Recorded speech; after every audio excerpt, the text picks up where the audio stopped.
Hey guys, it's Mr. Garrity. Hope And the everyone's boys. doing well. Today we're going to talk about a really important mathematical tool that we use in kindergarten and first and second, even grades higher, Yeah. called a number bond. And I want you to think of a number bond this way. Think of a number, and think of a number can be made up of different parts, often pairs. Okay? These parts or pairs are what number bonds are all about. Number bonds are different parts that make up a whole. Usually two parts that make up a whole, but not always. It can be more parts than just two, okay? Number bonds help us better understand numbers, their parts, and they really help us understand addition and subtraction a lot more. And they're really useful later on in second and third grade for decomposing and pulling apart numbers and making friendlier numbers. So let's talk about the basics of number bonds. So let's say we had a number like 4. Like I said before, you want to think of a number as a whole, which can be broken up into parts. 4 could be broken up into two parts of 2. So this is what a number bond looks like. It's two circles, which are your parts, and this would be your whole. Okay?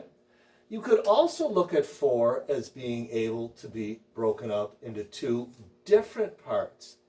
3 and 1 would be your parts. Your whole is 4. Now, I just want to talk about something real quick before I continue with number bonds. I was doing some research on this, and I was looking at a video by Jack Hartman, and he was talking about number bonds, and he talked all about addition. 2 plus 2 equals 4. 3 plus 1 equals 4. Number bonds are not all about addition. Sure, they help you understand division, but number bonds are all about a whole and a part, because they also can help you understand subtraction. 4 minus 1 equals 3. Okay? 4 minus 3 equals 1. Okay? So they really help you understand numbers more than just addition. So let's take a look at just a couple number bonds I have set up here. And I want to show you something. Let's say we had a whole of 9 and you had one part of 6. Well, then we would have to figure out, well, what must the other part be? Kids use a variety of techniques and tools to figure out that the other part would have to be 3, because 6 and 3 are two parts that make up a whole of 9. Okay? But you can also use number bonds in this way. If I had two parts, 3 and 8, what would my whole have to be? Well, if I have one part 3, one part 8, that means my whole would have to be 11.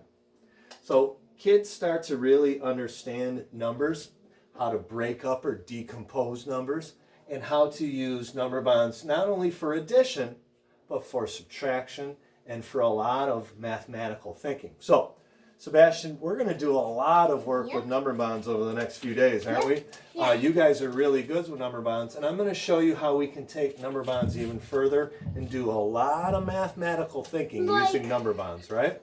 Like 20, like need a 20? 20. If 20 was your whole, you could break it up into two parts, right? There's all kinds of things we can do with number bonds. We'll get into those in upcoming videos.